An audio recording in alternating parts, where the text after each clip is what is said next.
All right, welcome everybody to Bases and Brews episode 23 uh, with Ben and Brandon.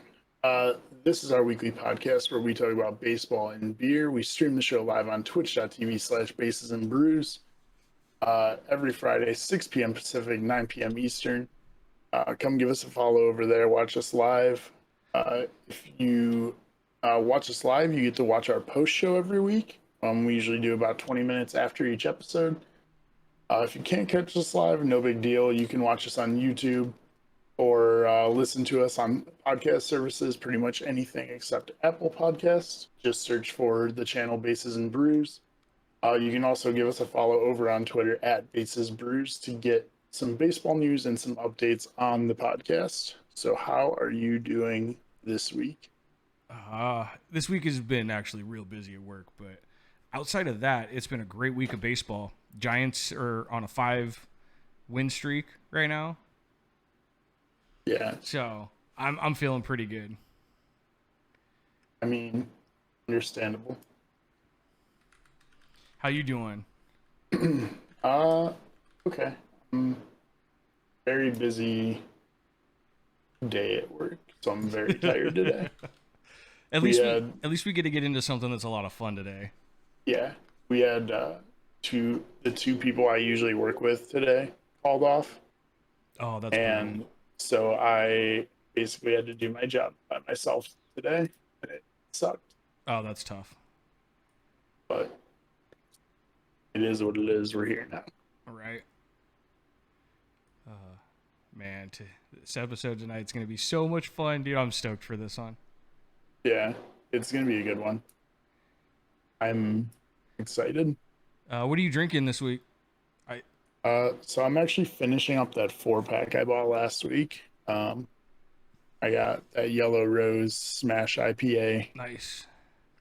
That's the one that came in that cool, like, wooden looking box. But yeah, Nice. really cool. I'm basically on the same. Yeah. Finishing off that Hell or High watermelon from a couple weeks ago. Okay. I still had another 6-pack of it in the fridge because the wife bought 2 6-packs when she bought it. Nice. Like that. That's always good. Well, she knew. Yeah, 21st Amendment, San Francisco. Well, it's not San Francisco Brewery. It's up by San Francisco, though. But the can is dope. Let me see if I can get it to actually zoom in on the can. Oh, I guess it helps if I hold it straight up. Nice. That is cool.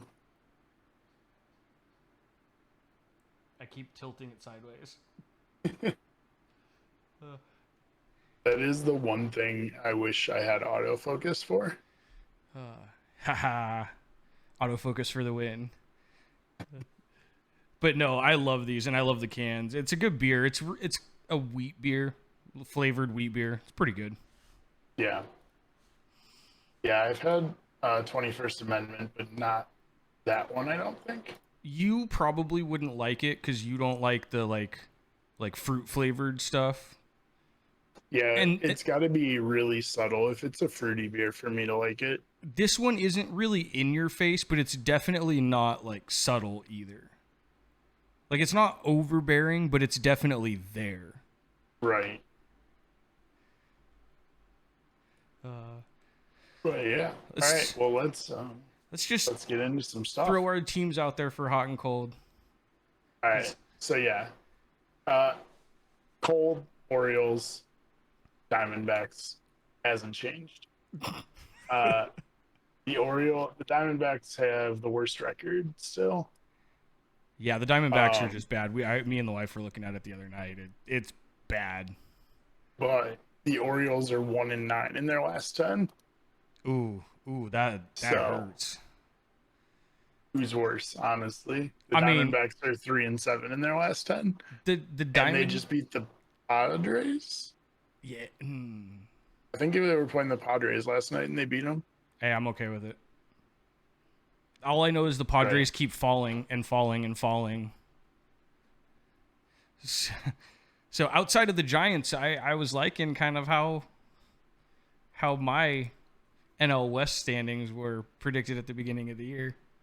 Right. And then we also, of course, have the Giants, still the best record in baseball by like 4 games, I think.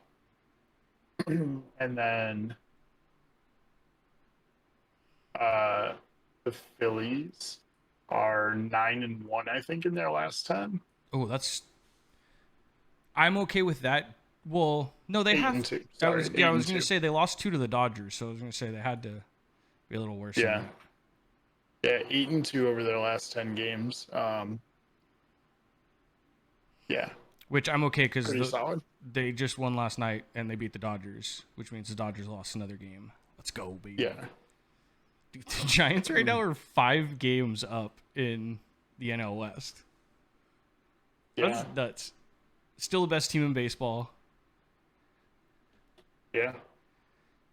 It's a little Seen better. by a lot. Now. But yeah, so that's our hot and cold. I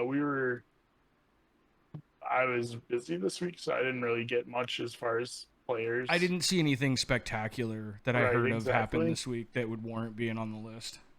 Right. That's kind of where I was at. Yes. So We'll start with our weekly news then. And we'll you start want to do this one because you know. This was actually really cool. So I believe it was the 19th inning of, was it yesterday's Cubs game? It might have been Wednesday's game, but I'm pretty sure it was yesterday's game.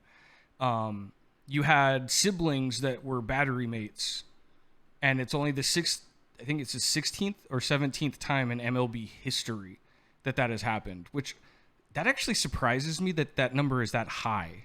Yeah, same. But yeah, I don't really know. That seems really high, but whatever. But yeah, I just think it just was one of those cool little fun things that happened this week that you don't see often, obviously. Right. But yeah. So go ahead. No, go ahead. So yeah, well, I was just gonna say, so the Field of Dreams game was yesterday, and I've heard a few people say it on various podcasts that I listen to, but we on this channel and baseball fans collectively give the MLB a lot of shit for their marketing, and rightfully so. But they fucking nailed this. Bro, out of the park. No pun. Well, pun intended. No. Pun intended. 100%. Right. Go with it. Roll with that. They killed it with this, with having the intros, just the way the ambiance. How the scoreboard was even dope. It was like someone actually getting up on a ladder. Manual, yep. Yeah, Yep. They just killed it. I just wish it was maybe broadcast in more places. Yeah, I mean, I get it though. Like, this is a huge thing, and that usually gets network, like exclusivity prime time stuff. Yeah, because I couldn't even watch it on MLB at Bat. Yeah, which is the MLB's like official channel. Which I think is a mistake. Like, I think that's like one of the few mistakes they maybe made in this whole situation. Yeah, but I'm sure that the check they got from Fox doesn't look like a mistake. Well, no, but I'm just saying, like, it would have been nice if it was played on like ESPN or at least like MLB Network or something. Because I don't even think it was on MLB Network. No, I think it would have been cool. It's fine if it's on Fox because that's not cable; it's a broadcast channel, so everybody can watch it. And then stream it somewhere for anybody who doesn't have cable. Like, just stream it somewhere online. Like the MLB app or whatever. Like, do it as the MLB at Bat, like, game of the day where it's free for everybody. Well, it was a Thursday game. That's a prime way to get people into the YouTube. Yeah. Bro. Well, you'd have to forego your typical announcers and let the game play as, like... But then again, I'm sure there's, like, copyright stuff with the Fox broadcast and... Right. All that crap. See, that's sometimes like the logistics on this is just fucked. And that's not baseball either. That's any major sport or anything like that. Yeah. That's just TV contracts. It is what it is. So so here's a really cool stat for anybody who didn't see the game or didn't see highlights. The Yankees were down 3, I think, going into the 9th. Scored 4 runs in the 9th to take a 1-run lead, and then the White Sox hit a 2-run homer in the bottom of the 9th to walk it off. super cool. Great game. Especially So because the guy that hit the home run, the walk one of the off, best is in the there game. From what everything I've heard, he's like that team's like emotional leader. Like he's the glue to that team. So the fact that he was the one that hit it makes it even like a little Tim bit Anderson, more special. Yeah, he's been on the White Sox he's like one of the few like older players on the White Sox, and he is one of those like wear your heart on your sleeve kind of guys, which is cool. Like he's like Fernando Tatis, like guys like that who like they're gonna show their emotion, they're gonna bat flip, they're gonna have fun playing the game, and like I'm all for that, even though I don't like the White Sox. Like I have love no players issue like with any of that. I've honestly been growing to love watching Pete Alonso play. But we can get into that maybe later or something. Right. But anyway, so that walk-off home run was like, I think it was the 15th walk-off homer the White Sox have had against the Yankees in the history of baseball. Yes. The history of the two teams. But the first walk-off home run against the Yankees by the White Sox was hit by shoeless Joe Jackson, who was in the movie Field of Dreams. And I believe I'm like, that's a cool ass like and I believe it was the year after the White Sox or the Black Sox scandal that happened. That sounds right. I heard them talking about that. But yeah, that is really just kind of a fun fact. Just because he was in the movie, or a character of him was in the movie. It was funny because I was sitting watching the game. I had gone out to the couch and was watching it with my wife because she's a huge baseball fan too. And going into the ninth, I'm like, man, the Yankees got to do something. Like, this game means so much, and the way they marketed it was so good. I was like, they can't just roll over. Right. And they delivered. Well, and they had who was it? Judge. It was like Brett Gardner, Judge, then Joey Gallo and Stanton. And I was like, if anybody is going to put this like team and game on their back, like these are the guys the Yankees paid for this exact situation. Like, just go yard. I saw a cool stat. So the Yankees outfield yesterday was Giancarlo Stanton, Aaron Judge, Joey Gallo. Those three players stand 6'7", 6'6", and 6'5". So it's like, if you need guys for a larger than life game, like these were the guys. Yeah. But it was just funny because I was like, these are the guys you want up. You paid these guys to come over for this reason. Right. And sure enough, two run home runs, they came through. And then the walk-off was just electric to watch. Oh, yeah. Because he knew it as soon as he hit it. It was like, he had no doubt that was gone.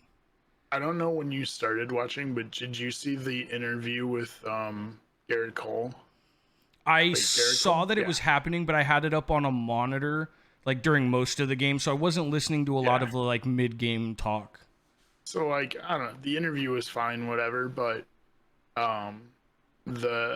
you could just hear in his voice, like during the interview, like how excited he was about the game, like about it being something different for baseball and something new and cool. And like, honestly, part of me hopes that they evolve this into something where like either they rotate who plays there or they have every team play one game there a year or something. Because like, it would be cool. I hope it's not just the Yankees and White Sox every year. Okay, I'm with you on that, but at the same, I don't want it to be more than one series between two teams a year. I would like to see it expanded to a full series. It's only one game this year. Okay, yeah. But I would love to see it expanded to like a full like 3-game series. I feel like the one game makes it something that's like really built up. If it's a full series, I feel like you lose that because then it's not like you have to tune in tonight to see this. It's like, you're not wrong with that. You can tune in any of these nights. It's not really a big deal. But how is that really any different than like having 30 games there over the course of the season? I mean, you're or 15 games there. Well, that's why I said either that or rotate it. Yeah, rotate it until every team has done it, and then start over with White Sox, Yankees, or at least do the historic teams, the teams that have been around for at least like 50 years. I'd be down with that Because all those, so that like, they have like throwback jerseys. yeah, I was just talking earlier with you before we went live about the Giants being like one of the oldest teams in baseball. They have jerseys that go back to the 20s. That's perfect to throw out there in a retro jersey. Yeah. Or retro uniform. Part of me, though, wishes that some of the players would have leaned into it just a little bit more and done like the baggier pants with like the knee-high. Yeah, I do have like, to admit, like, seeing Hendricks like closing with like the straight long pants, I'm like, right. Like the jerseys still look cool for the White Sox, but like something like having that little bit would have been so fucking cool. And I agree with you. They're not comfortable, but like, come on. I mean, some guys wear their pants like that still. I think it looks a bit weird with modern uniforms. It does. Yeah, it does. But with the old uniforms, I think it looks dope. So yeah, it'd be cool to see it done. Yeah, but intros. The intros were dope. Did you go back and watch it? I've seen a couple clips. I haven't watched like the full intro where Kevin Costner walks like all the way on the field. I'm gonna be honest, that part kind of not great. Really, I kind of liked the fact that he walked out. It was cool, and it was cool that he walked out, but he just like meandered around the outfield for like a minute and a half, and like. Okay, I didn't see all that. Maybe that's why. No noise. There was no like. Everyone was just quiet waiting. Yeah, it was just quiet, and he's just like walking around the field, like looking around, and everyone's like, "What's going on?" I didn't see all that. It's like the edge of the infield grass in like 20 seconds, and then he just kind of like walked around and was like looking around, and then they started letting the players come in like groups of 5. But yeah, watching the players though come through the cornfields, that was dope. Money. That was money. Yeah. Because it did look like they just came out of nowhere. I was just going to say, I never realized how practical that effect in the movie could be done. And, like, they legit just had them walk out of the corn in the middle of the day, and it still looked like they just appeared. Yeah, like, it was nuts. Like, watching from the back angle, because I did see one of the back angles of watching, like, Judge and them walk out. Walking, like in... Yeah, walking, like, onto the field from behind them. Yeah. It's like they disappear... But then when you watch it from the other angle, it's like they totally just appear. Right. And it's like, it's kind of a mind fuck in a little bit. It's cool. So they had a path cut into the corn for the players to walk down before they like go into the corn to go to the field. Mm-hmm. And it's cool watching all the players just like chilling back there on the path, just like hanging out, talking. And then they like start letting them go in like groups of 4 or 5 at a time. And like, they like walk into the corn and they just like vanish. Yeah, it's awesome. One of the funny things I heard, which I mean, I don't know how fucked up it was for him, but apparently the closer for the Yankees that blew the save to lose the game, apparently he got lost trying to get to the field initially. I heard that there was like 2 or 3 players that got lost in the corn. Like when he went to go out to pitch, like he got lost trying to get out to the field. I thought that the bullpens were on the. No, the bullpens were in the outfield too. They came through the corn to get onto the field. Okay, fair enough.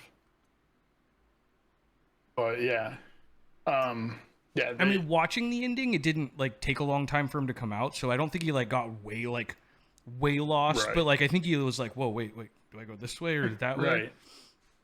Yeah, I just wanted to like make sure like we were obviously going to talk about the game and how cool it was, but I really wanted to give props to baseball because we shit on baseball a lot for how bad their marketing team is. I feel like, and I really wanted to like finally be positive toward baseball marketing. I feel like our first 3 episodes were like almost solely dedicated to just shitting on how bad the marketing for MLB is. But it's fair. Like normally it's fair. But I really wanted to give them their props on this. But no, they killed this game, and I hope that if they do it limited, I think it'll still hold its value.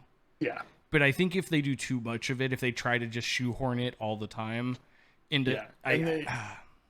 They did come out today in a press conference and confirm that this is going to be, like, this is not going to be a one-time thing. Like, they're going to be doing this. And I think you said it yesterday when we were playing MLB The Show, was like, they built that whole, like, field and everything. Right. There was almost no way that this was going to be a one-off thing. Which also, I saw this the other day and totally forgot to add it on here, but they were playing like little league games on the movie field, Like on the actual, no fence. Yeah. And they were like, it was cool. Some kid like hit a home run and it like went into the corn, and and the kid in the outfield like ran after it into the cornfield. It was cool. I learned something throughout all this is there's a thing called the corn sweats. So you didn't hear about this? No. Apparently when corn gets hot, it like literally gets wet, like it literally sweats, and it makes the air super humid all around it. Interesting. So I didn't know that. So they were saying, oh, go ahead. It does give off a smell when it's like that, though. It's like the air smells really sweet. Oh, okay. But yeah, they were saying though corn. that like the temperature was going to be like somewhere in like the 80s or 90s for the game start, because it went through to where it got dark. But they said the on-field feel, because of the corn sweat, was going to be closer to 100. Damn. Like, it made that much of a difference. Right. Which I didn't even know that was a thing until I was, like, watching stuff about this game. Yeah. I didn't know it gave off humidity like that, but, I mean, I knew that corn got damp when it got hot and it smelled, but who knew? Yeah, all right. You learn something new every day. See, baseball is educational.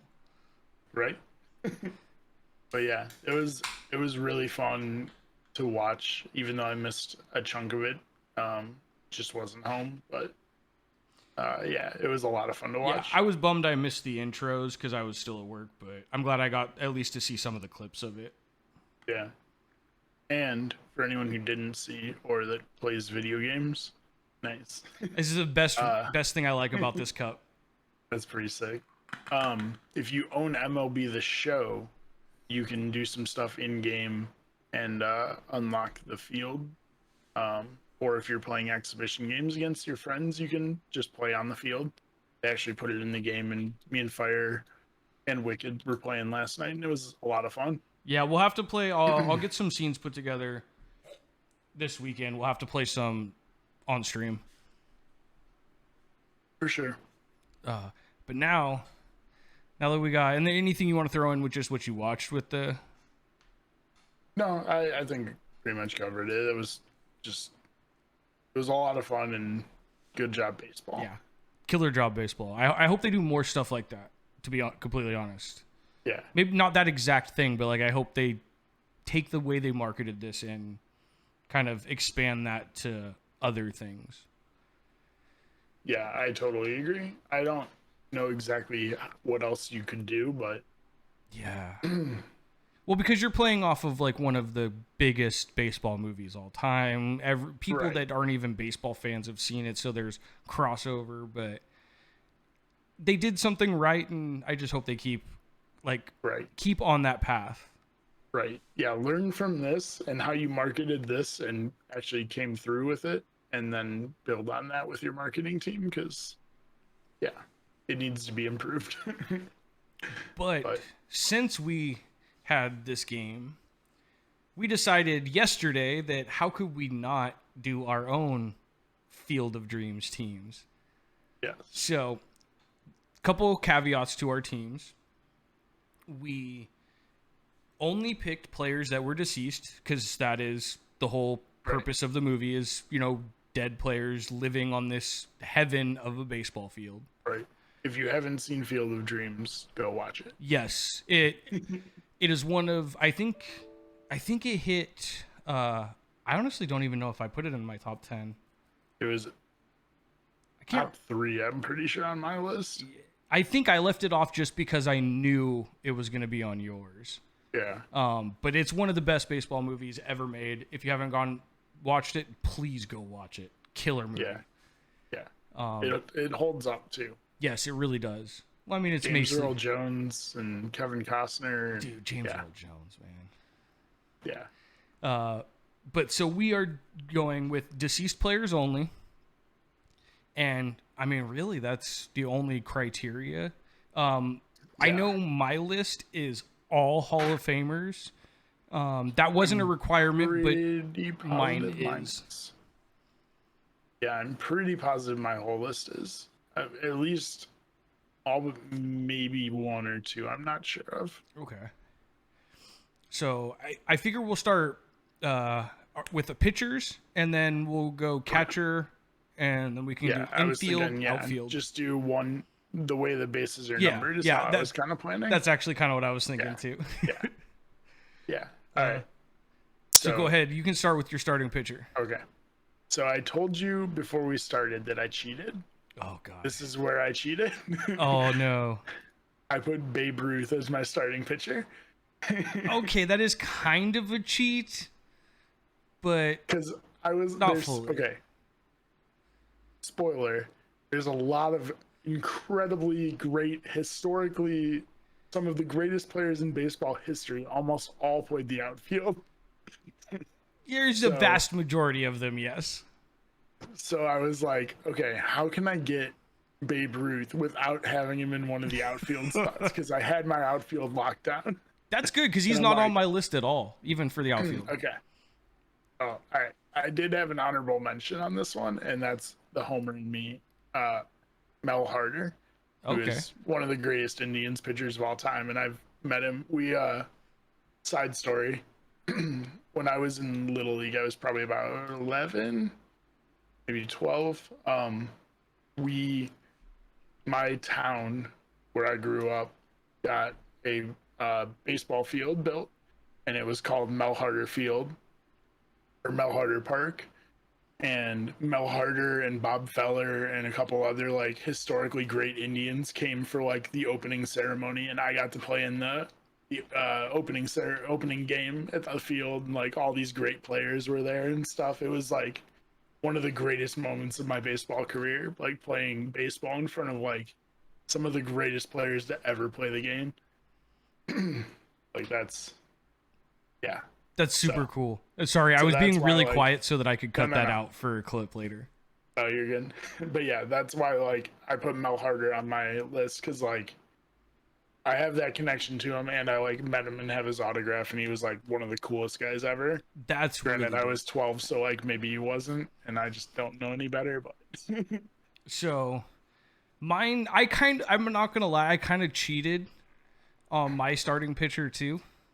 Okay. Because I've actually seen this man pitch. Okay. He actually... So he died young? Very young. Very young. Roy Halladay. Okay. Actually died very recently. Very young and very recent. It was like 2 years ago. 3 years ago, something like that. I just loved watching him pitch, to be honest. And I'd love to watch him pitch again. I don't think that's cheating. Well, but it was like, it's someone who I've already seen. Typically, when I think of that's for the Field of Dreams, it's people, older players. Yeah, you're thinking of like historical players that you never would have been able to see otherwise. But that's fair. For him, also, I was killer. Just as another side note that I just remembered is, I believe we're the first group to ever make a Field of Dreams team. Because I tried to find one just out of curiosity, and I couldn't find one anywhere. Hey, first ever. So, if people start searching for Field of Dreams team, hey, let's find us.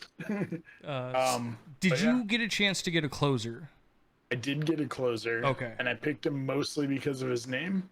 Okay, I don't have a backup for this, so I'm gonna go with mine, and I'm just gonna hope it's not the same guy. And I like this guy because he actually was an Oakland A at one point. Okay. And it's Raleigh Fingers. Wait, I thought Raleigh Fingers wasn't dead. No, was he not? I swear I looked and saw that he was. You might be right. I swear I checked that. I swear, don't tell me that. I mean, irrelevant. I mean, we'll go with it. But maybe not, because relief pitchers and closers are a little harder to find. That were deceased. There's a lot of insanely good ones that would be killer to watch. Well, and I think here's the issue: is relief pitchers and closers weren't really a thing because starting pitchers pitched the game. Yeah, they just pitched in history, like until like the 60s, maybe not even until the 70s. So like most relief pitchers and closers are still alive. And yeah, he is alive still. He's Damn it. 74. Oh, okay. 'Cause That is saw my him. mistake. I swear I looked and didn't see him. I saw him and I was like, damn, he's really good. Bro, that mustache is legendary. Right? All right, well, I'll throw out mine. And again, I don't really know much about this guy at all, except I saw his name on a list of great closers. And that is Tug McGraw. That is a great name. Pitched for the Mets, Phillies. That's it. He pitched it for 19 years and only pitched for the Mets and Phillies. Ooh. He had, I don't know. Yeah, I had a problem with this because all the closers I looked at, even guys that had played like in the 70s, like a lot of those guys aren't dead yet. Right. And you go to the 60s and back, and like you said, there's just not a lot of like. There isn't really closers. A lot of complete games. Right. Even if you pitch bad, you were pitching. Like, it's your day to pitch, you're pitching. And then you're going to pitch tomorrow, too. That's why you see guys who had like 60 starts in a season or 70 starts in a season. It's like, God damn, man. But, all right. Well, let's move on to catcher. Do you want to go? I'll let you go ahead and start with catcher. All right. Catcher, one of the all-time greats in baseball history, and that is Yogi Bear. Okay, I knew you were gonna put him, so I didn't pick him. He was my honorable. He was my second.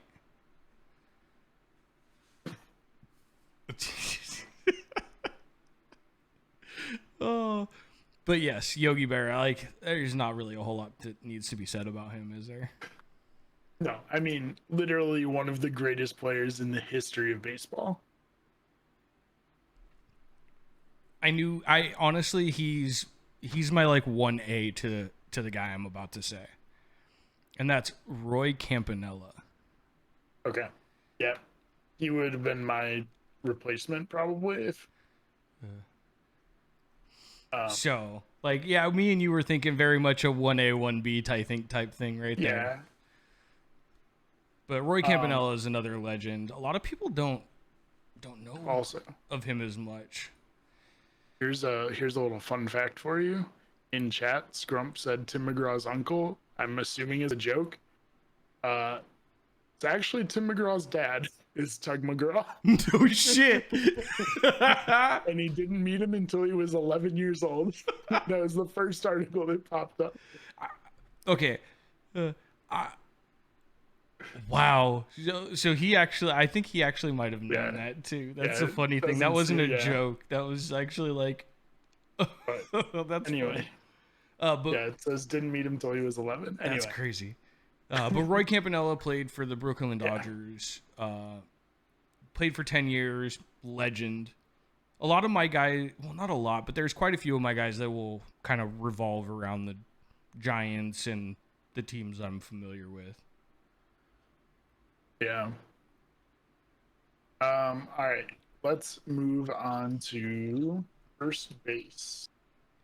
So I actually had a guy, and then it turns out he is still alive. So I had to switch. It's really funny when when you're disappointed that the person you wanted to put is still alive. Hold on. Like it. Not that we wish anybody dead. I'm not disappointed he's alive. But it's one of those, it's like, fuck. Like, I really wanted him on my list, but we're doing it specifically for these guys. Okay. So just to throw it out there, that guy was Boog Powell. Boog Powell? He was a MVP, 4-time All-Star, won a couple World Series, but he played in Cleveland for a few years, and like for some I don't know, because I obviously never saw him play. He played from 61 to 77. Okay. But like that was somehow the coaches on my little league team started calling me that. I don't know if my batting stance looked like him or what, but somehow that became my nickname, was Boog. And okay. So, but he is still alive. So obviously I go to the greatest first baseman of all time, and that would be Lou Gehrig. Okay. Actually, both of my players, neither one of them are Lou Gehrig. Okay. So I mean, my number one is my homer of all homers. My homer of all homers. And that's Willie Mccovey. okay. Just passed away last year. That You literally want to still talk about hurts. homers? The section of the field is literally named after him at the Giants' home. Yeah, McCovey Cove. That is literally But he's my first. But I figured if by some miracle you picked him, an honorable mention I had for this slot was Harman Killebrew. I feel like watching him play. Not that he has the best stats of any first baseman, but I've heard such good things, like from listening to like old reporters and stuff like that of how this guy played. I think it would have been kind of cool to watch him play. Yeah, that's a name that like I obviously know. Couldn't tell you a whole lot about him, but like, Harman Killebrew, like obviously. I mean, to be fair, Hall of he was Famer and inducted into the Hall of Fame 4 years before. Long before, yeah. Played well before our time. Yeah, his 10-year thing was like before we were born. Right. All right. So moving on to second base. What do you okay, so second base, I'm hoping you don't have this guy. Okay, if you're thinking I don't have him, then I probably don't have him because my second base is very obvious. Okay, so then you have my honorable mention then. So my second base is Joe Morgan. Okay, wait. I thought Joe Morgan. No. Doesn't Joe Morgan do TV broadcasts? No. He passed away last October. Right. I was gonna say, don't do that to me again. No. You are correct. But there is. Wait, what's the Morgan who does the TV broadcasts? Honestly, it might have been him. At one point, it was because he's younger. He played like in my lifetime. Okay, yeah, no, that definitely wasn't him then, because he was inducted into the Hall of Fame in 1990. Yeah. Oh, he did do TV broadcasts, but I don't think it was him. Actually, he did the Giants broadcast apparently. Legends all around, but he played for the Reds. That's where he's known for playing. There's not, I don't know, Joe, like, there's not really a ton to be said. This guy was nuts. Yeah. I mean, yeah, you're going to hear that a lot because, like, we're picking the legends of baseball. Well, that's essentially, like, what, So, like, that's why I it's preface this with, like, all of my guys are Hall of Famers. They're Right. all well-known people. Okay. Well, almost all well-known people. There is Right. one guy. The next guy on my list is very much unknown. Okay. See, my next guy is someone I don't know very well because I had trouble finding a third baseman, but we're going to finish up second base here. All right, you said you think he's my honorable mention or your honorable mention. So who do you think I have? I think he has a day in MLB named after him. Then yes. Yeah. It's so Jackie Robinson, who could have been at several positions. But, To be fair, yeah, that's but yeah, he was a natural second baseman. That's what he came up as.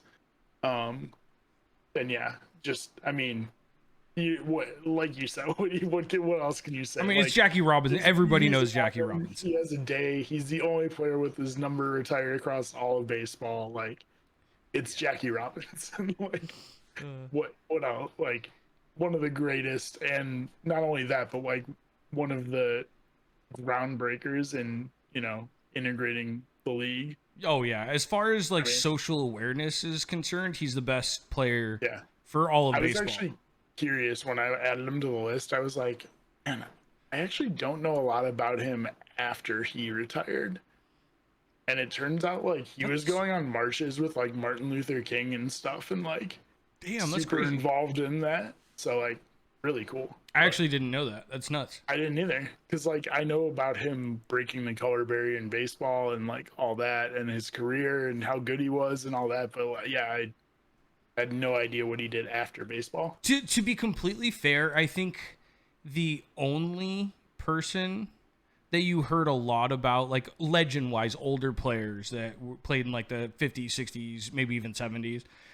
Nowadays, the only people you heard about their past is actually one of my honorable mentions down the road, and I'll bring that up when we get there. Okay. Yeah, the only other people who get mentioned are people whose records get broken, or Pete Rose. Yeah, the guy I'm talking about is actually remembered more for what he did off the field than actually on the field, to be honest. Interesting. Okay. But let's move on to third basemen. I'll let you go, and I'm just gonna pray that we didn't pick the same person. Okay. All right. So I picked Eddie Matthews, who spent most of his career with Milwaukee, and then jumped around a little bit. But yeah, somebody I honestly don't know a lot about, but he's a Hall of Famer. Was a 12-time All-Star and won 2 World Series. I mean, yeah. So that's my guy. I honestly know very little about him. So my guy, I literally know nothing about. Third baseman's for me was very hard too, trying to think of people that, like, there's a lot of guys I'd love to see again, but there's not a lot of guys that are deceased that I can think of that, like, I'd love to see. Especially like legends of the game, because that's kind of what I leaned heavily into, was like legends that I'd love to see. But this guy had the coolest fucking name ever. And his name is Home Run Baker. Literally, that is his name. Home Run Baker. He played for the Philadelphia Athletics long before they moved to Oakland. But apparently he was a hit machine. Like, he hit for average. He wasn't, ironically, with his names. I was just gonna say, I was looking at his stats. Yeah. Yeah, he has a career 96 home runs. Yeah. That's like 2 seasons in modern baseball. But it's so funny. I thought the name was funny. I kind of peeked at his stats. I'm like, okay. But like, as a rookie, he hit 305 with 85 RBIs. Yeah. But he hit 4 home runs. How is he called Home Run? But I love it. Maybe it was like an ironic name, like where you call a giant man like tiny. Yeah. Maybe they made fun of him because he couldn't hit a home run. In 1910, he hit 409 in the World Series against the Cubs. I 100% take this back. He led baseball in home runs 3 years. And he only has with like 11, 10, and 12. So that tells show you how different baseball is. Yeah, I was gonna say that tells you what baseball is looking like these days. Yeah, but so maybe back then he was considered right. But he's super old. I don't know much about him, but the name just spoke to me. Fair. It's a good name. Because all the third basemen, like I said, that I'd want to see play again aren't dead. Most of them aren't even actually that even old. Yeah. I just honestly like there's some third basemen that were like 70s, 80s that I'd like to see. But looking in history, I really couldn't find any names I recognized. Yeah. It was really weird. I'm like, man, nobody wanted to play third base back in the day. Well, and like I said, like there's a lot of guys that just aren't dead that I'd love to see play again. Yeah. Like, I'd love to see Wade Boggs or George Brett play again. Right, yeah. Like, yeah, I saw Wade Boggs when I was looking up like best third baseman because I couldn't come up with one. Yeah, like, and I was like, oh yeah, but like obviously he's not dead. Yeah. He played in like the mid 90s. And he was inducted in 2005, which was like 10 years ago. Yeah. Or 15 years ago. Fuck. Yeah. Man, I mean the dude's only probably like 50. Yeah. 55. So third was hard for older. me. He played a long time. Third was hard for me too, so I'm not gonna lie. I literally just went for the name. Fair. I mean, you picked a good name. All right. So moving on to shortstop. Another MLB legend here. Ooh. I went with Honus Wagner. Oh, that was my honorable mention. Good shit. Good shit. That was my honorable Hall of Famer, World Series winner, 8-time batting title winner. Ooh, I didn't know that about him. In 21 years, he won the batting title 8 times. So almost 50% of the time in his league, he was the best hitter in baseball. Ooh. Yeah. Damn, that's crazy. Yeah. So mine is Ernie Banks. Okay. There is a shit ton, like a metric fuck ton of shortstops I would love to see play again. I think my favorite shortstop to ever watch play is also your favorite shortstop to ever watch 100%. Play. And that is Omar Vasquel. Yeah. But he's far from dead. No. I mean, last time I saw that dude was a couple years ago, and he was still fucking more jacked than most of the players. Granted. He's older than you think because he played till he was like 47. Yeah, right. Now he's been coaching since I think like the year after he retired, he was a coach. But I mean, like if I could watch anybody play again at shortstop, it'd probably be him. But if we're talking like Field of Dreams, watching guys come out of the fields, Ernie Banks would definitely be it for me. That's totally fair, especially as a Giants fan. Another one that I did want to throw honorable mention, especially because you had Jackie Robinson at second base, and I did for my honorable, is I would love to see Pee Wee Reese, Jackie Robinson up the middle again. That'd be kind of cool. That would be cool. That would be really cool. Yeah. All right. So now we move on to the hard part of the list. There's going to be a lot of honorable mentions here. Not like third base, where you couldn't find anyone. Outfield, you couldn't narrow it down. This one was hard. Especially because I have a couple guys who wouldn't be on as far as stats go, they probably wouldn't be on like the top outfielders of all time. Okay. But all right. So you want to go like I can go first because I don't think I'm almost positive you don't have who I have. All right, you want to do one? Yeah, we can do 1-1 because I didn't do I'll have left, like center, two... right. I just did outfield. Oh, really? I actually did left, center, right. Okay, I did not. Okay, so I'll go left, center, right, and then I guess maybe we do honorable mentions for just all of the outfield. I'm pretty sure, ironically, my three are different. Okay. I'm pretty sure I have a left, center, and a right fielder, but okay, I'll start with left field, and I'm gonna go with Carl Yostremski. Okay.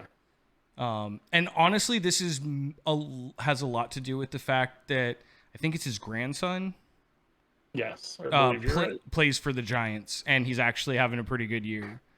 Yeah. So I would love to watch the old Boston legend play again.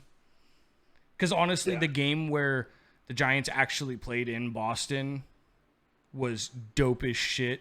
Because literally, Yostremski, who's on the Giants now, got a standing ovation because of his grandpa.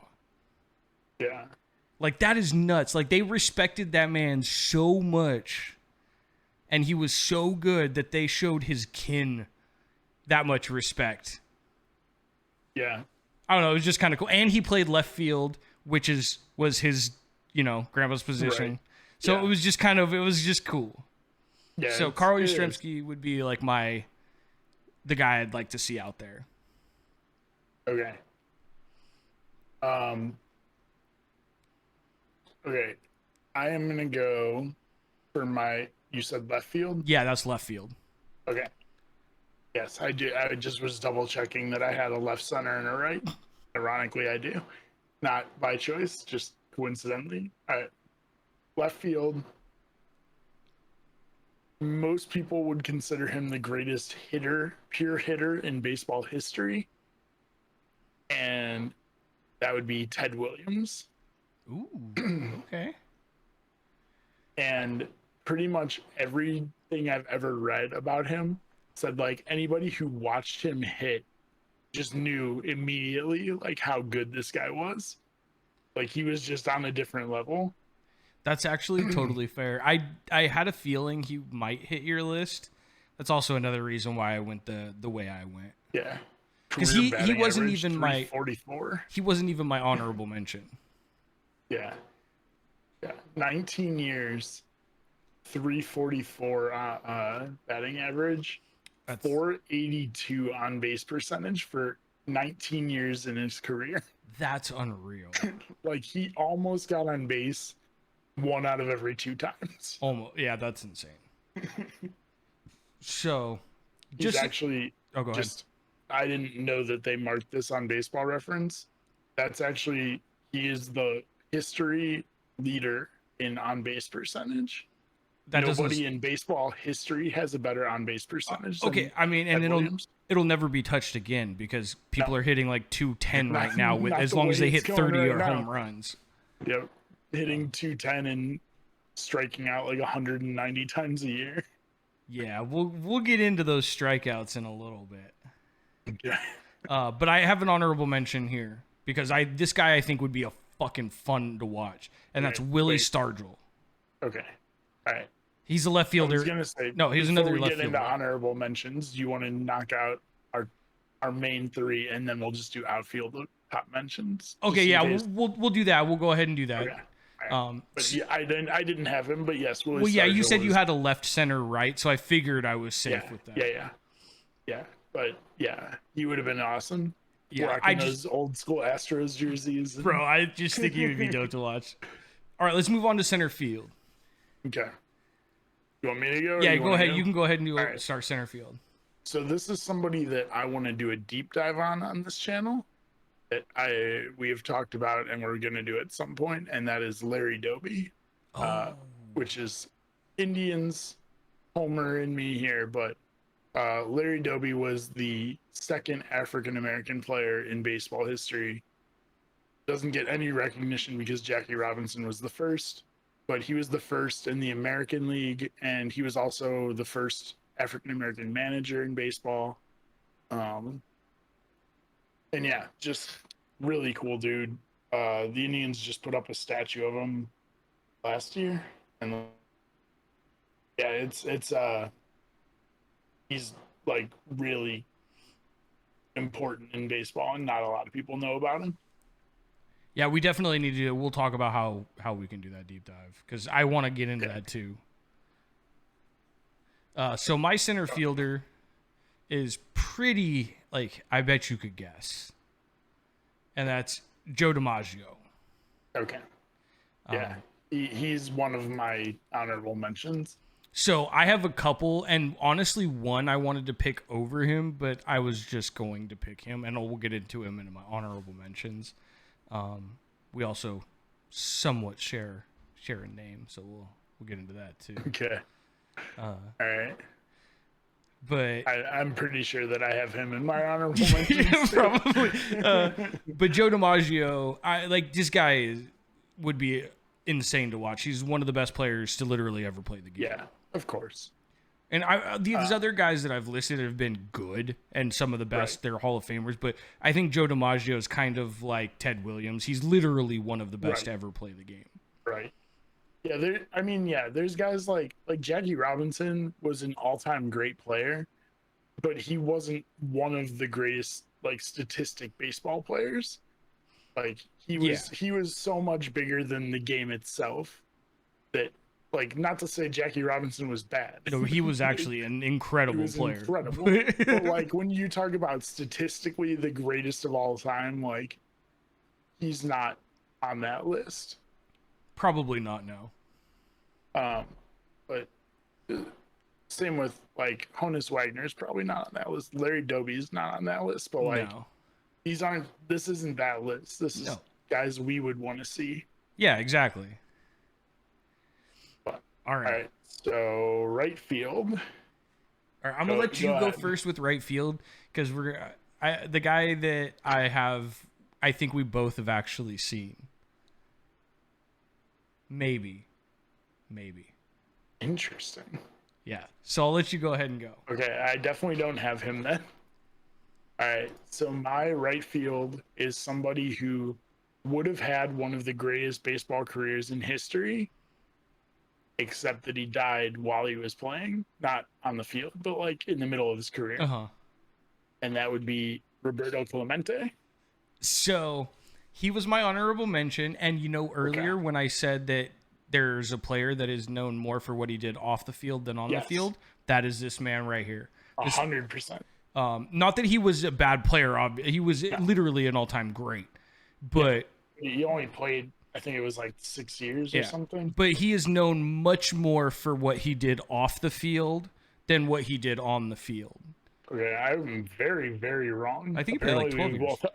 He played 18 years. Oh, I thought he played low 10s. I thought he played like under 10. Damn. Okay. Well, anyway. But yeah, I think he's But known he much was more for still off the field stuff, though. All he the was still stuff. very good when he died. Jesus. He was batting 312 when he died. Oh, But damn. yeah, he literally died doing like a supply run to I think 80 Dominican. I don't know a lot on that. I literally did a book report on Roberto Clemente when I was a kid. It's incredible to me. I'm glad you had him on your list because he was literally my honorable mention. As like, if I was gonna pick one other player than the guy I picked, that would be him. Yeah. He died. Oh, it was Puerto Rico. Or no. I don't know. I'll look it up and you continue. Okay. So, the guy I have for right field is, in my opinion, which, I mean, I don't know how much weight that holds, the best hitter to ever play the game. So, Ted Williams is down for a lot of old heads as the best player to ever, or best hitter to ever play. Tony Gwynn. Wait, when did Tony Gwynn die? I'll pull it up right now. Hold on. Give me one sec. I should have pulled this up a second ago. I'm gonna be honest. I had no idea. He died. He died a couple years ago. It was 2014, actually. 7 years ago. Yeah. Damn, he died really young. Yes, he did. But I would love to watch him play again because this guy, in my opinion, was the most pure hitter of all time. I mean, and maybe that's just me watching because like his career batting average is 338. Yeah, I mean the dude. God damn. He earned seven Silver Slugger awards, which means he's the best hitter at his position. Right. Yeah, 15-time All-Star in 20 seasons, 8 batting titles. Like the dude literally, you talk about like 5-tool players in baseball, like legitimate 5-tool player. Yeah. So Tony Gwynn, like I would love to see him play one more time. Yeah. Just to follow up on the Roberto Clemente, he was going to Nicaragua. Okay. He took off out of Puerto Rico and then his plane crashed like in the waters in Puerto Rico before he even got out of like Puerto Rican airspace. But yeah, anyway. Jeez. He's a 5-time Gold Glove too. Yeah. I mean, he did literally everything. Yeah, like to me, when like even being a Giants fan, I can admit that Barry Bonds isn't the best hitter to ever play the game. He's the most feared, and I will stand by that 100%. But I think Tony... I mean, I've never argued with you on that one. But I think Tony Gwynn is, as far as anybody I've watched or actually been able to tangibly see, because like you can watch film of the old stuff, but it's like, how good were the pitchers back then? True. Compared to like what, nobody was throwing 100 miles an hour. Nobody was throwing curveballs that went from your chest to the dirt. Like for Tony Gwynn to do what he did, like there are guys right now that in 2 years have more home runs than Tony Gwynn had in his entire career. Yeah. I think his career strikeouts is like 470 something. I have it pulled up. 434. Oh, there you go. Yeah, even better than I thought. 20 years? Like average wait, where did it go? So it's 420. 29? Yeah.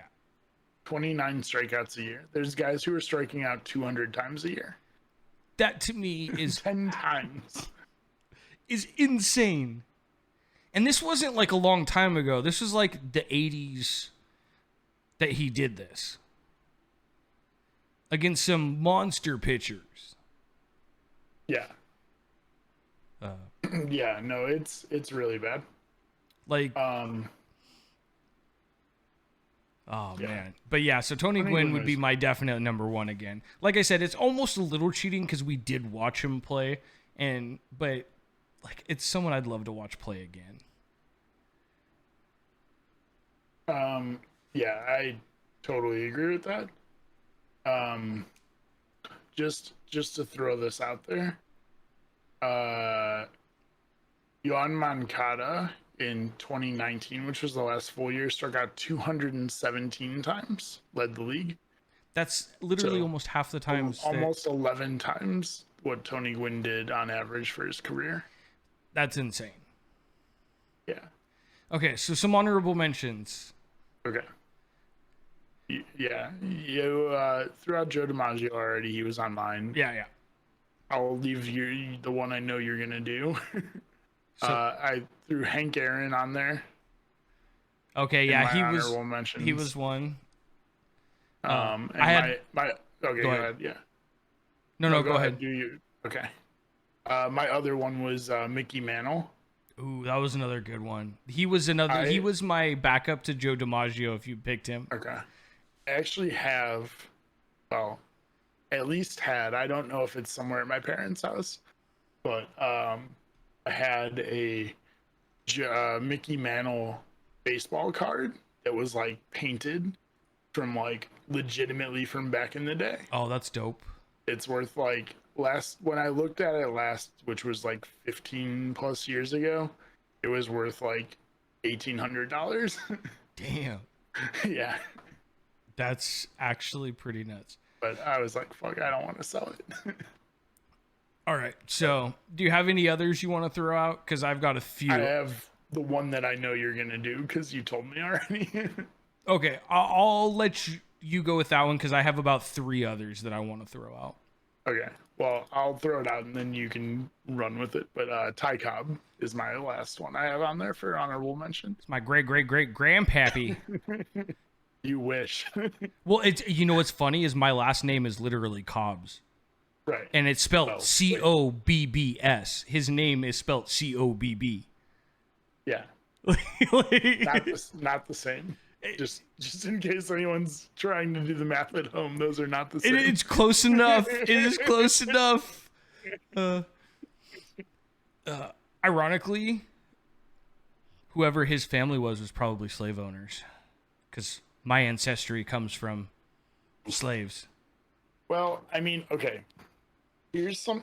Well, okay, we can finish and then we'll I'm sheerly joking. No. I know. But I do want to mention something after you finish your honorable my mentions. entire baseball career, my entire existence in life, when people know my last name, has been like, you related to Ty Cobb? Like, literally my whole life. I mean, yeah. Okay, so I'm gonna run through like 3 or 4 real quick. Lou Brock, I'd love to watch him play. Stan Musial, that's another guy that I had as an extra. Obviously, Ty Cobb was another one of mine. Let's see, anybody we didn't touch. Trying to think of it. I thought maybe that's it. Oh, Alkaline is another one.